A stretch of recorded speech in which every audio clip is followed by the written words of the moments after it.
Ya, kemarau panjang diperparah fenomena El Nino sempat memicu dahsyatnya kebakaran hutan dan lahan. Ironisnya mayoritas kebakaran hutan dan lahan dipicu ulah manusia. Lalu bagaimana cara mengedepankan mitigasi agar resiko kebakaran bisa diminimalisir? Berikut penjelasan rekan Lady Marina. Terjadi hampir di seluruh wilayah Indonesia dampak dari fenomena El Nino. Akibatnya, kekeringan terjadi di berbagai wilayah, bahkan krisis air bersih juga melanda berbagai wilayah Indonesia. Tidak hanya itu, kita perhatikan bahwa sumber air pun kian surut. Tidak hanya mengakibatkan kekeringan, sumber air surut, namun juga kebakaran hutan dan lahan dengan mudahnya terjadi. Hanya karena api kecil saja, kebakaran masif melanda berbagai hutan dan lahan wilayah Indonesia. Bahkan Badan Restorasi Gambut dan Mangrove menyatakan bahwa karhutlah tahun ini berpotensi lebih besar dibandingkan dengan tahun sebelumnya. Dampak dari fenomena El Nino. Berkaca pada kebakaran yang terjadi di Gunung Bromo yang mengakibatkan kebakaran dan juga kerugian yang luar biasa. Ini terjadi akibat adanya tanaman kering serta kombinasi angin. Bahkan data terbaru rilisan dari Kementerian Lingkungan Hidup dan Kehutanan menyatakan bahwa per awal September 2023 ini ada 34 titik wilayah kebakaran hutan dan lahan.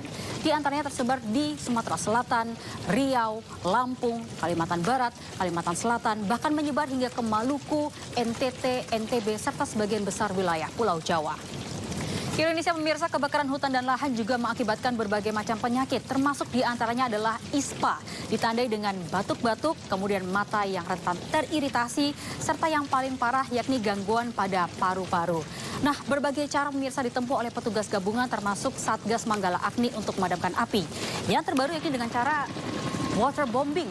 Nah, waterbombing ini pemirsa ditempuh ketika petugas kesulitan untuk menembus lokasi kebakaran maupun ketika lokasi kebakaran minim akan sumber air. Data terbaru pemirsa dari bulan Januari hingga Juli 2023 terdapat 90.400 hektar lahan dan juga hutan yang terbakar di berbagai wilayah Indonesia. Dan ini mengakibatkan lebih dari 5,9 juta ton emisi ekuivalen dengan karbon dioksida. Dan yang paling susah untuk dipadamkan adalah lahan gambut. Dan pemirsa, lokasi saya berada saat ini merupakan lahan gambut. Apa yang disebut dengan lahan gambut? Lahan gambut ini sebenarnya merupakan cekungan atau genangan air.